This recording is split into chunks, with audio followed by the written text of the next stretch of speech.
1年啊。就是去年4月份就是生了风寒以后就咳嗽，然后呢也是反反复复吃了很多药都没见好，然后呢最后检测他说也是第一次哮喘，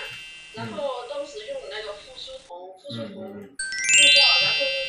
用了9个月，正月出发也就是2月份的样子嘛，就开始受了风寒以后咳嗽了，咳嗽就是，然后又吃点药又好一点点，好了，然后又瘦点，然后咳嗽又加重了，就是没完全好。接诊的这个孩子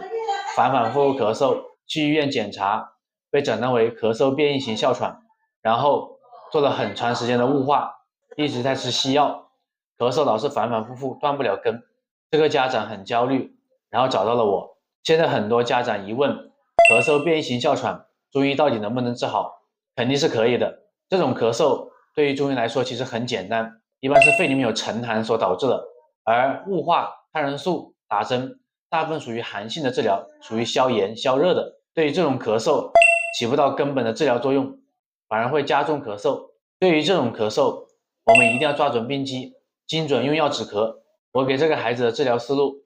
就是第一步，把体内的寒气给散掉，肺里面的沉寒给散出来。寒气散出来之后，这个孩子就不会咳嗽，传染会变得很少。因为这个小孩子咳嗽太久了，伤到了脾胃，脾肺气不足。接下来一步就给他调理脾胃，把脾肺的气给补上来，这个孩子自然而然就能断根，身体才能恢复。